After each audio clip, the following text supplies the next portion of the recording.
You're listening to the Cyberwire Network, powered by N2K.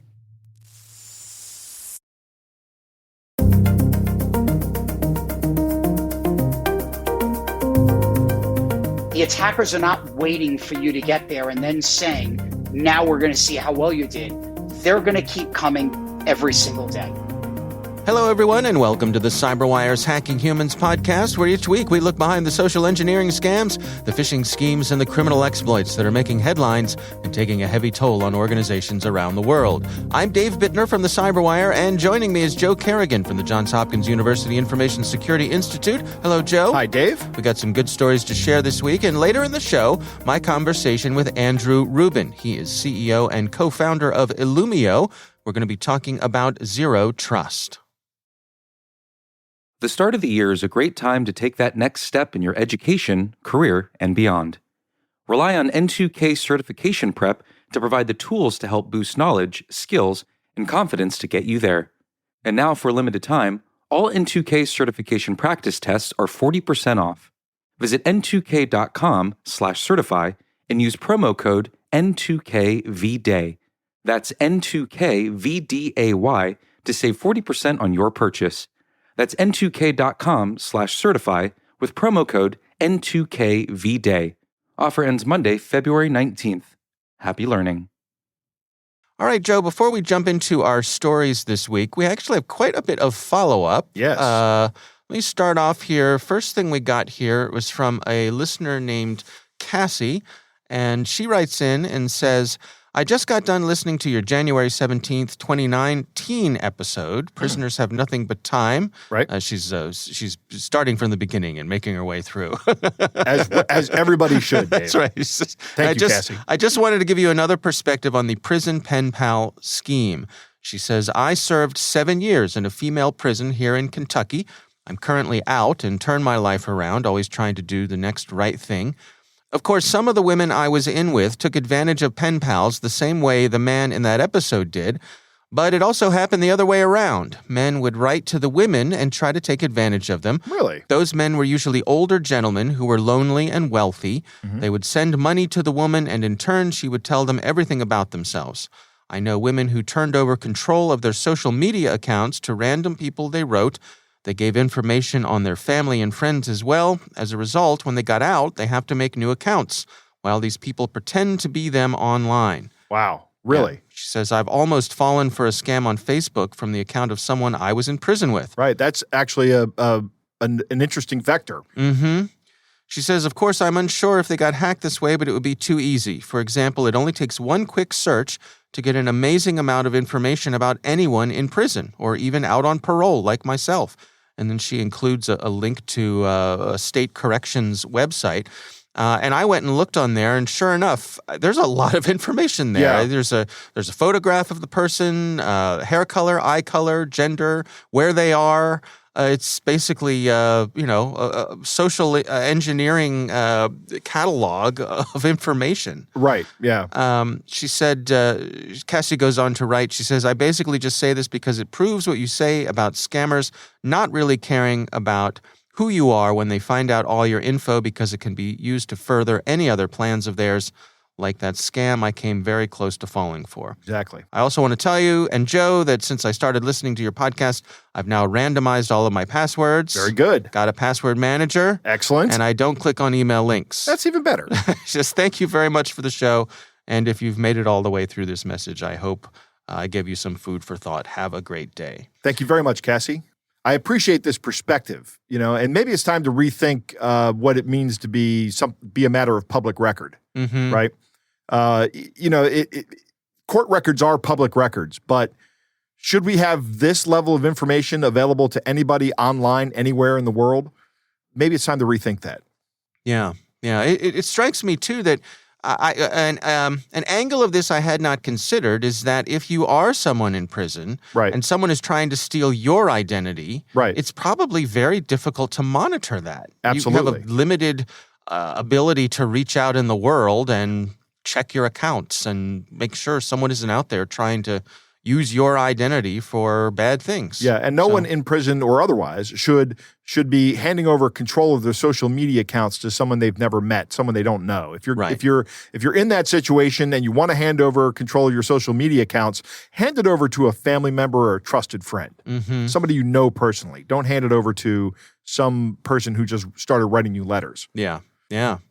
We got another email from a listener named Bob, and Bob says, Dave and Joe, I ran into the issue Dave had. He's talking about the issue from last week with the Google Authenticator issue that I had when I was having trouble getting into Discord. When you lost your seeds. Yes, and he says, what I do now is take a screenshot of the QR code and save the image in a password vault. I have a separate one that just stores these images. This way, if I move to a new phone or have to reset my phone for any reason, I can scan it again. Right. And I like this idea. This is actually what I do. Something very similar. Yeah. I keep it in a Veracrypt volume that I keep disconnected from my computer. So if I ever need it, I can put it into a computer and take pictures of the old QR codes. Yeah. And this is also where I keep my recovery codes that I get as well. Yeah. Yeah, that's smart. Having it in another place, good idea. And, in the past, similarly, there have been times along the way where I have actually printed out these QR codes, put them in a file, filed them away. And that's a valid solution as well. Yeah. And boy, do I wish I'd done that this time. But I did not. And then finally, another piece of follow-up. One of our listeners wrote in and said, hi, guys, love your show and listen to it every week. Awesome. This hit home for me, too, with the multi-factor authentication because I've gone through the same pains and troubles many other people have. I mostly use the Google Authenticator app, and after your show, I quickly logged into my Google account to find out how I could back up my Google Authenticator app. It turns out it's right there in your settings and security. Scroll down to your two-factor authentication and click on it. Once you get into that area, if you scroll down far enough, you'll see an area that says Show Backup Codes. Those are the codes that you reload into your Google Authenticator app should you ever run into this problem. So if you lose your phone or break it, simply forget to transfer everything. This is how you reload all those codes. I hope I've helped in some small way. Keep up the great work. I learn something new from you guys every week. Oh, we appreciate that. That's great. I followed the directions here, and I have to say I was unsuccessful. Me too.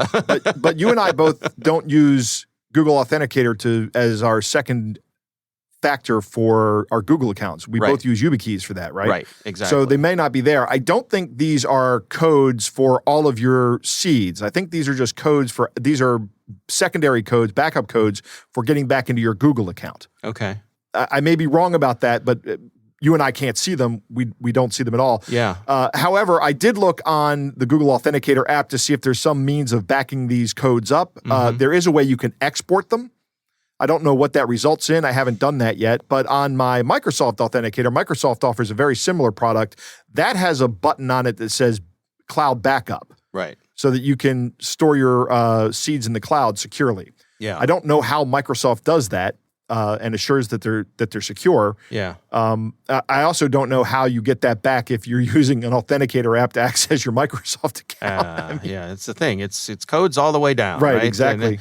Yeah, we heard from some other listeners who said that, for example, a password manager like LastPass that has its own Authenticator app and it backs up its codes in your LastPass account automatically. Right. So that's an option. And there are certainly plenty of these sorts of apps. There's quite a marketplace out there for these Authenticator apps, and they have varying degrees of functionality. So look into them, but hopefully, we appreciate our listener sending in these sort of breadcrumbs to hopefully find these things. It didn't work for me, but if it works for someone else out there who's under a slightly different scenario, well, that's great. Great. Yeah, absolutely. All right. Well, again, thanks to everybody for writing in. We'd love to hear from you. Our email is hackinghumans@thecyberwire.com. Let's move on to some stories this week. I'm going to kick things off for us. This actually, my story this week comes from the folks over at Interpol, the international, I don't know what you call them, law enforcement organization, police. Right? They're law enforcement. Yeah. And they sent out a document. It's called 5 Reasons Non-Delivery Scams Work. Okay. And non-delivery scams are something that we have covered here before. Yes. That's where you are typically online and you see something that you would like to buy, or you're out there shopping for something. You see an ad for something you'd like to buy, and you go to buy it, and you sign up and you see, ooh, this is a good price for this thing that I've wanted. Right. And you go through and you buy it and you put in your information and it says, good news, it's on the way, and it never shows up. And after a certain amount of time, you get suspicious and you go back to try to track down what happened, and turns out you were on a scam website. It wasn't the website of the company or the product that you thought you were going to buy. And so that's a non-delivery scam. And a lot of times they'll have they'll send you something that is of no value. Right. And that's so that when you dispute the credit card charge, they can prolong that process by disputing your dispute. Right. They'll say, no, look, here's the tracking proof. number. Yeah, there's something delivered. Right. What's this person talking about? And all they're doing is trying to buy themselves time so that they can move the money out of the account. Right. So this is a helpful list here, reminders when it comes to these sorts of things. They say, first of all, it's organized crime. Mm-hmm. So this isn't just lone wheeler dealers. These are organized groups. These are professionals who are doing this, and they're doing it at scale. Right. And they're doing it internationally. They say advertising draws victims in. And as we've seen, particularly places like Facebook, or these folks will buy these ads that appear to be from the legitimate providers of these products. Right. And they look just like the real thing. Yep. And that's one of the things about working online, is that it's really easy to copy the real thing. Right. Right. It is. You could even pull pictures, images from the real website where the things are alleged to have come from. Yep. They go on and they say everything seems official. The interactions with them seem on the up and up. They say salespeople create relationships. And this is where they start to use things like social engineering. Right. They can flatter you. They can say, "Oh, you're my best client." They can use social engineering where they say, "You're so lucky. This product is impossible to find right now," and that's part of how they get you. Because if you're looking for something that's hard to find, like, I don't know, you're looking for the next PlayStation or Xbox or something like that, something unavailable, or the every year there's some crazy toy that happens around Christmas time that becomes very difficult to find. Right. They'll lie to you. They'll say, "Oh, we got special permission for the shipment. Don't tell my boss." Right. And so you're in on the secret. Right. Exactly. They build your trust and a sense of rapport. And then finally they disappear. Right. By the time the jig is up, by the time you figure out you've sent off your money and there's nothing is coming to you. Usually they're gone. The phones are cut off. The emails are gone. The websites are shut down. And one of the things they point out here, that victims are often ashamed. And so they're reluctant to report the fraud to the police. Yeah, that's a real problem in this topic. Yeah. Because all that does is enable these guys to continue their operations. Right. They count on it. Right. Yeah. So a couple of tips here to protect yourself from non-delivery fraud. They say be aware of bogus websites. So, for example, making sure that the website is a .com instead of a .org or a .cm or CAM or something that looks close but isn't quite right. Right. Verify the company or individual offering the items before making any purchases. Not always easy to do, but good to do. Check online reviews. Other customers, are they saying, "Hey, I haven't received anything here"?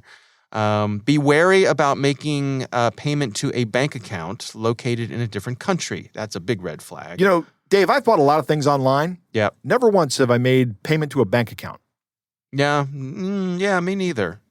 I've certainly purchased things where it's sort of drop shipped from China. Right. And it comes over like literally on a slow boat. Yes. Takes its time getting here. Yeah. And then the other funny thing about that I've noticed is that very often what the description on the package for customs has nothing to do with what's actually in the box. So that's the thing.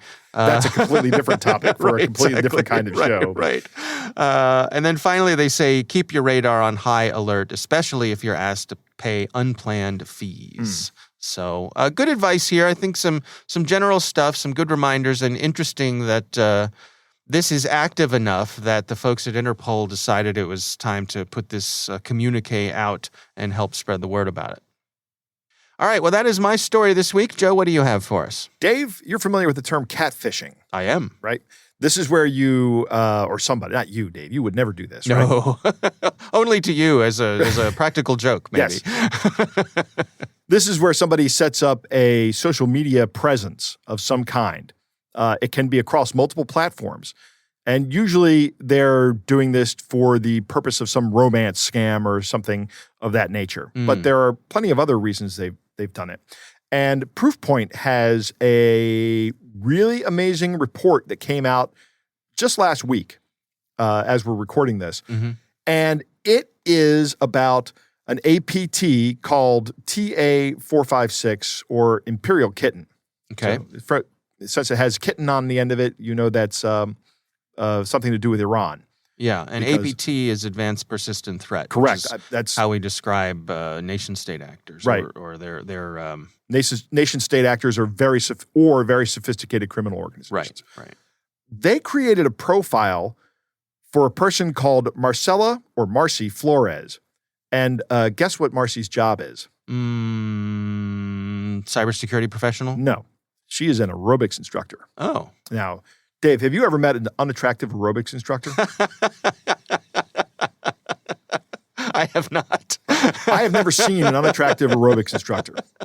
That's an interesting point. Right. And I think you're right. I suspect that's part of the job. Right. If you're going to be an aerobics instructor and people are going to stand in the classroom and look at you for an hour or however long an aerobics class takes, right. It's probably to your advantage to be overall a pleasing-looking person. Correct. Yes. And the pictures they use for Marcy's profile were no different. This is a very beautiful woman. Yep. And she is Oxford educated. Oh. And she comes across, it looks like the profile of somebody who is at the top of their game in the field. It's a great profile from an objective standpoint. Okay. They use this profile to build relationships across personal and corporate communications platforms with an employee of a small subsidiary of an aerospace contractor.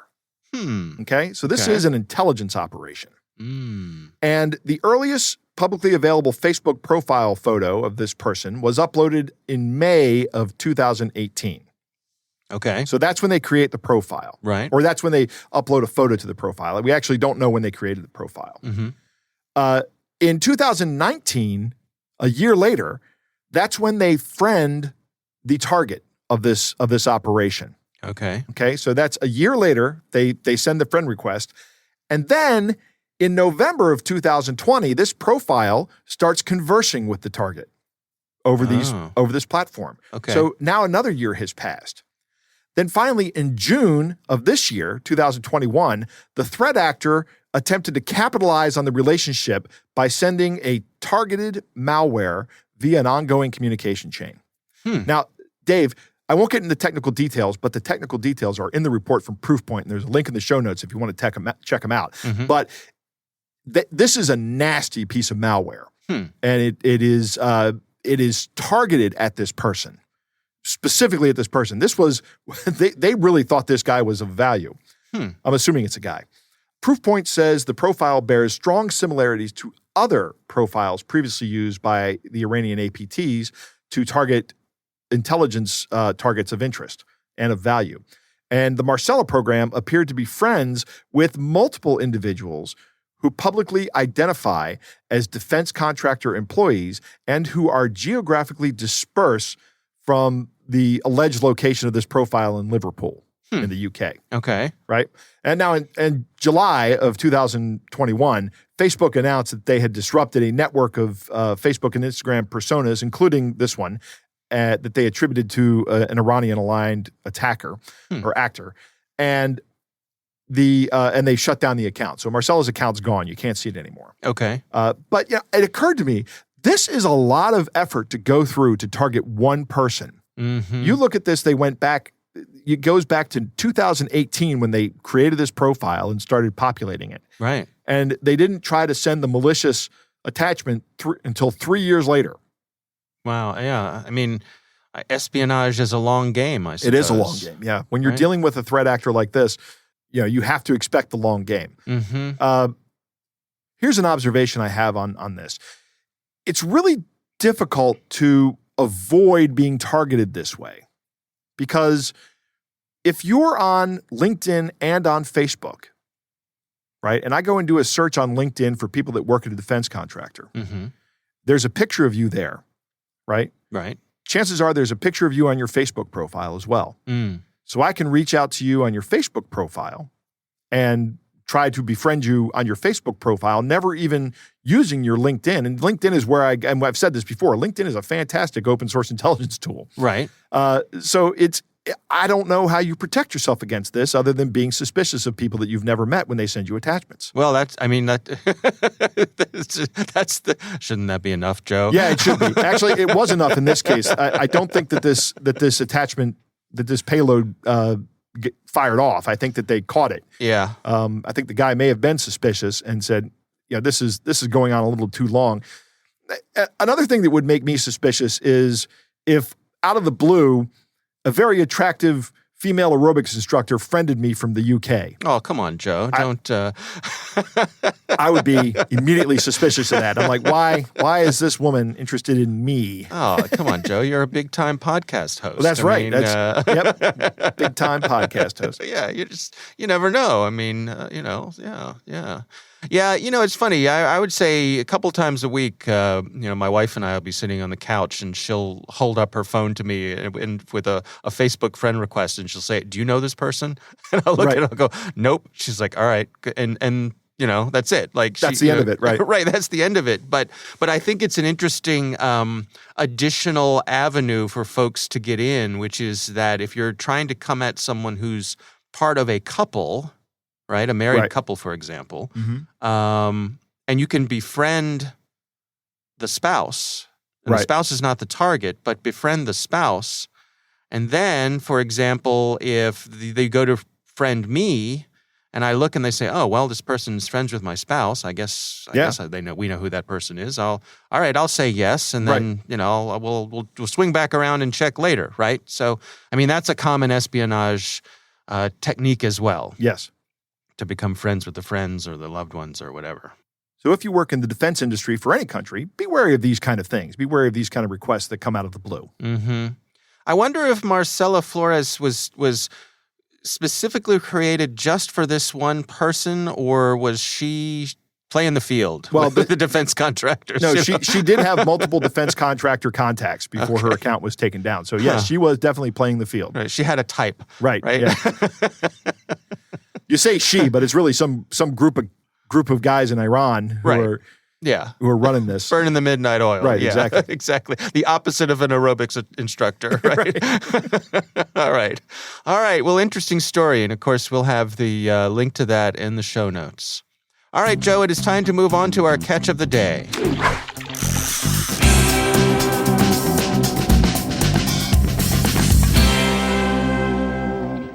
Dave, our catch of the day comes from a listener named Timothy. Dave, you're going to read this one, and this is going to be challenging because just about every other letter in this, none of the letters in this email, the physical letters, are actually the appropriate letter, right? They are they are from the Unicode set, and they look similar to the letters. Many of them have diacritics over them, but this is obviously to get through a spam filter. But the letter is very interesting. All right. Well, it goes like this. It says, "Payment from your account. Greetings. I have to share bad news with you. Approximately a few months ago, I gained access to your device, which you use for internet browsing. After that, I have started tracking your internet activities. Here is the sequence of events. Some time ago, I purchased access to email accounts from hackers. Nowadays, it's quite simple to buy online. I have easily managed to log into your email account. 1 week later, I have already installed the Trojan virus on the operating systems of all the devices you use to access your email. It was not hard at all, since you were following the links from your inbox emails. All ingenious is simple. This software provides me with access to all your device's controllers, your microphone, video camera, and keyboard. I have downloaded all your information, data, photos, web browsing history to my servers. I have access to all your messengers, social networks, emails, chat history, and contacts. My virus continuously refreshes the signatures. It is driver-based, and hence remains invisible for antivirus software. Likely, I guess by now, you understand why I have stayed undetected until this letter. While gathering information about you, I have discovered that you are a big fan of adult websites. You love visiting porn websites and watching exciting videos while enduring an enormous amount of pleasure. Pleasure. I have managed to record a number of your dirty scenes and montaged a few videos. If you have doubts, I can make a few clicks of my mouse and all your videos will be shared with your friends, colleagues, and relatives. I also have no issue at all with making them available for public access. I guess you don't want that to happen. Considering the specificity of the videos you like to watch, you perfectly know what I mean. It will cause a real catastrophe for you. Let's settle this way. You transfer $1,602 to me in Bitcoin equivalent according to the exchange rate at the moment of funds transfer. And once the transfer is received, I will delete all this dirty stuff right away. After that, we will forget about each other. I also promise to deactivate and delete all the harmful software from your device. Trust me. I keep my word. This is a fair deal, and the price is relatively low, considering that I have been checking out your profile and traffic for some time by now. If you don't know how to purchase and transfer Bitcoins, you can use any modern search engine. Here is my Bitcoin wallet. You have less than 48 hours from the moment you open this email. Precisely 2 days. 48 hours, precisely 48 hours is precisely 2 days, not less than 48 hours. Oh. Right? Yes. Isn't that a mathematical error on this scammer's part? I'm sure it got lost in translation. Right. All right. There are a few more things here, but I think we get the gist of what's going on here. And yes, this is challenging to read. Good. Yeah. It's like they have a different letter for everything. Right. It's amazing. So this is obviously just another sextortion scam. Yeah. Somebody trying to capitalize on somebody else's guilty conscience. There is no video of anybody like this. Mm-hmm. They're just hoping that you'll send the Bitcoin. Now, Timothy did go to a blockchain tracing site to check out the address, the Bitcoin address. Oh. Nobody has sent any Bitcoin to this person, so nobody's falling for it. Yeah, I mean, I think the wacky letters are probably a bit of a dead giveaway, right, as well as the broken English and on and on and on. Right. So good. No one is falling for this so far. Yes. Wow. All right. Well, thanks to our listener for sending that in to us. We do appreciate it. We would love to hear from you. You can send us your catch of the day to hackinghumans@thecyberwire.com.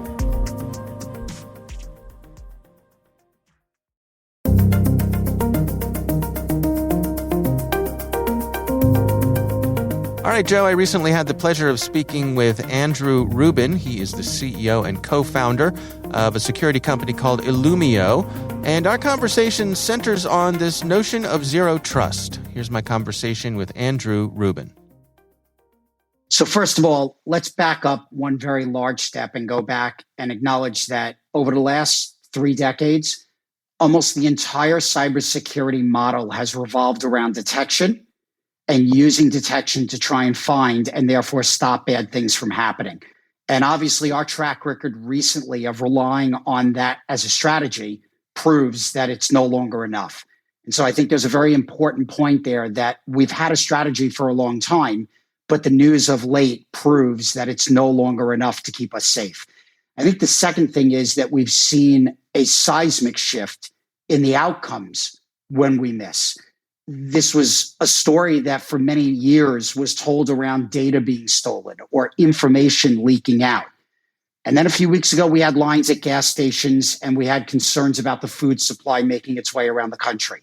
We've tipped over from this becoming a cyber incident with a cyber outcome to becoming a cyber disaster with potential physical world or physical outcomes.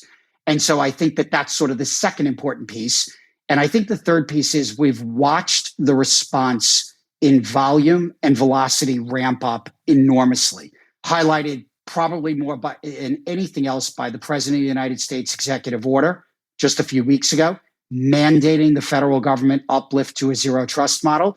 And just on the heels of that, a couple of weeks later, the White House publishing a memo imploring corporate America to acknowledge the ransomware pandemic that we're currently living in and to begin to do things to combat it, including segmentation of their networks and infrastructure. So I think we're in this very interesting time where we've had a model for decades. We're watching the model fall apart. The outcomes prove that. And the question is being asked, rightfully so, what are we going to do now? And the answers are beginning to come out, but we're very, very early in this conversation. And so what, in your estimation, do we have in terms of options moving forward here? I mean, what sort of approaches should we be taking? Well, one of the most interesting things, and I think it speaks to the question, is let's assume there are other options. Let's assume that we change the model, build something new to supplement the old model. Let's assume that something can be done differently. The first question to ask is, what's getting in the way of that happening? We're not waiting for yet another breach. We've had enough of them. We're not waiting for the outcomes to get worse. Most people agree that we're already tipping between terrible and catastrophic. So the question is, why not faster? Why not now? And actually, I think the first question you have to ask is, what's stopping us from making these important changes? And I actually think that the hardest thing is changing our mindset. We have had the exact same mindset for 30 years around cybersecurity. Detect bad things, stop bad things. And we relied on it 100% all stop. The first thing we have to do is acknowledge that no matter how much detection you have, no matter how hard you try or how much money you spend, you're going to be breached. There is a reason why zero trust is defined at its core as assuming breach. Not because people are fatalistic or they're pessimistic about the outcomes, they're realistic about the outcomes. The attackers have the largest attack surface in the history of humankind in cyberspace. They have the fastest ability to go after that attack surface. And as a result of that, I think that when we accept that breach is now part of life, by starting with that acknowledgement, we can then ask the question, what can we do differently? And I do think the answer to that question is becoming, by standard practice, adopting a zero trust mindset. And then the next question after that has to be, now, what do I do about that? What security control do I put in place? What product do I buy? What vendors do I align with? But I think the first thing is acknowledging that we need a different strategy, changing the mindset. The second thing is figuring out what that new mindset is or what we're going to add, and that's zero trust. And then you get to the tactical and implementation question of what do I do about it? We just have to go really quickly because unfortunately, the attackers are not waiting around for us to get this right.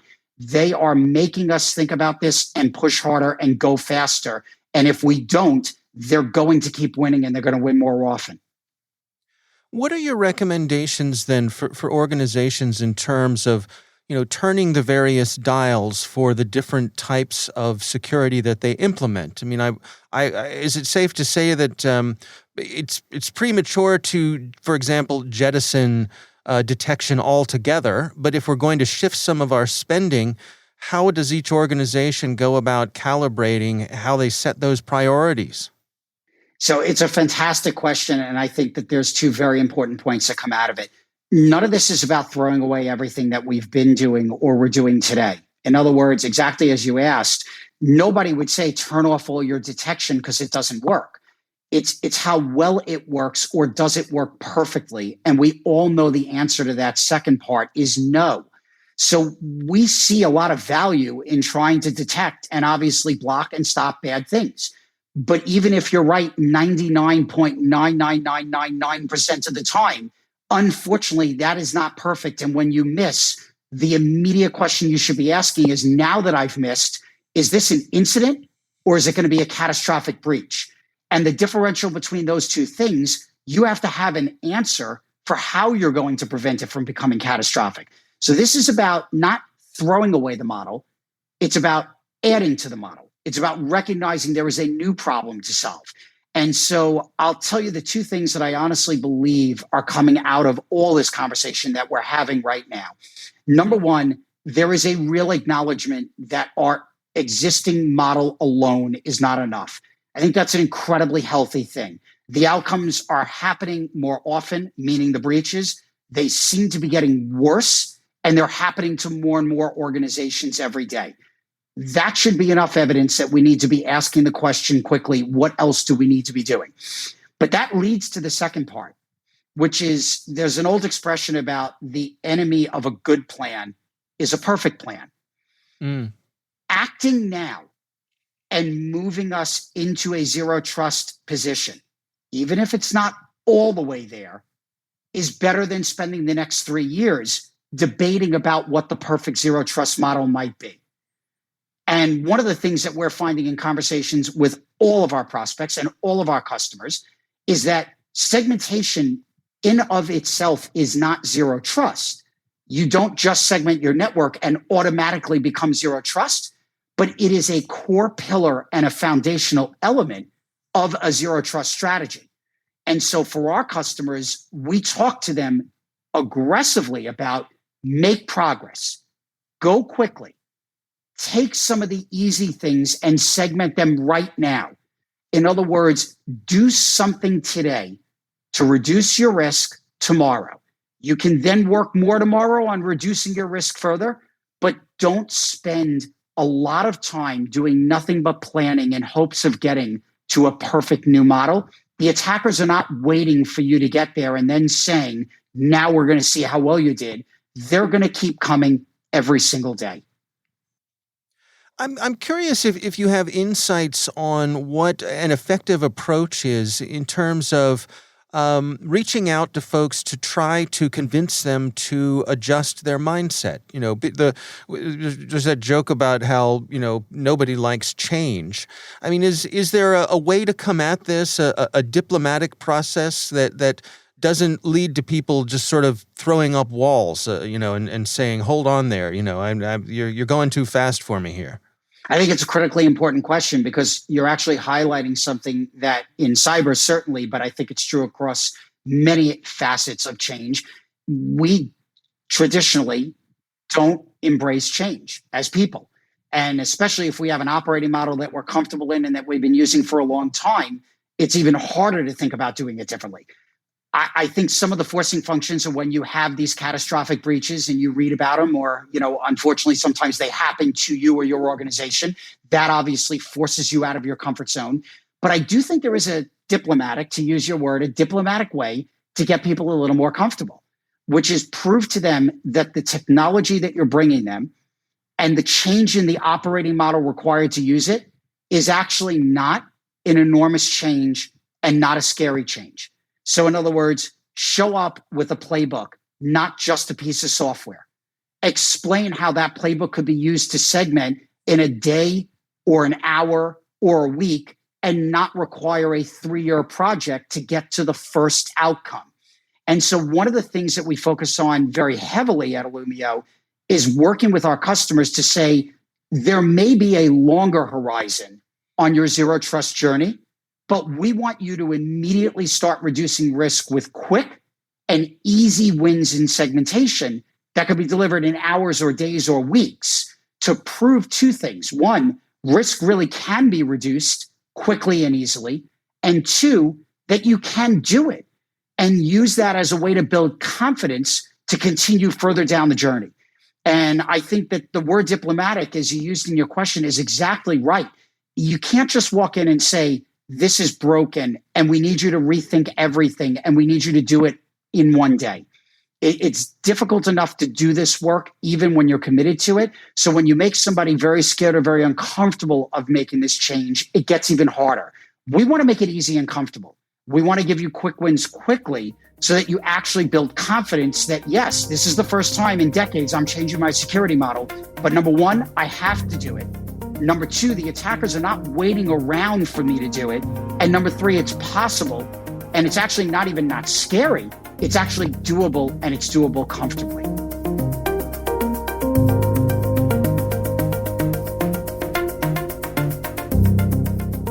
All right, Joe, what do you think? Andrew makes a very good point that the strategy of detection alone is insufficient. There are some things we're just not detecting, Dave. Right, right. And by the time we do detect them, it's too late. Yeah. I like what Andrew says about zero trust and assuming a breach. It's not because we are fatalistic or not because we are pessimistic. It's because we are realistic. Mm-hmm. That is one of the things I like to say when people say to me that I'm being too pessimistic. I say I'm actually not being pessimistic. I'm being realistic. I'm actually optimistic about our ability to get around this. He throws out a number here, 99.9999% of the time. 5 nines is what he said. And a lot of people see that and think it's sufficient. The problem is we tend to think of things being nice and evenly distributed, and we've achieved Six Sigma, right? But attackers don't attack that way. They don't think this way, and they are not Gaussian in their nature. In other words, their distribution isn't normal. Right. It's not evenly spread out. Exactly. It's all going out towards one end. And if there is a way, they're going to find it at some point, even if it takes them 10 million attempts, right? Which is what this number represents, 1 out of 10 million. Right. And a single attacker can quickly rack up 10 million attempts. Yeah. It doesn't take with long. Right. Right. These computers are darn fast, Joe. Yeah, they are. And they're patient. and they are patient. Yeah, they do exactly what you tell them. Right. Andrew is 100% correct about what he says with do something today to move closer towards zero trust, or whatever improvement you're going to do. Do something today. This doesn't apply just to the to the cybersecurity realm. I think this is a universal truth, and it is particularly useful in this realm, in our realm here. Too often, the perfect is the enemy of the good. And if your network is not segmented at all, any kind of segmentation will be an improvement. Mm-hmm. So if you can do that now, do that now. Right. Change is scary for a lot of people, for most people, I would say. So I like his incremental approach. It's slowly getting people to move towards a safer environment. Yeah. Remember, it's a continuum, right? The security is a continuum. Just keep moving in the more secure direction. Yeah, a little better every day. Exactly. Yeah. All right. Well, our thanks to Andrew Rubin from Illumio for joining us. We do appreciate him taking the time. That is our show. We want to thank all of you for listening. We want to thank the Johns Hopkins University Information Security Institute for their participation. You can learn more at isi.jhu.edu. The Hacking Humans podcast is proudly produced in Maryland at the startup studios of Data Tribe, where they're co-building the next generation of cybersecurity teams and technologies. Our senior producer is Jennifer Iben. Our executive editor is Peter Kilpie. I'm Dave Bittner. And I'm Joe Kerrigan. Thanks for listening.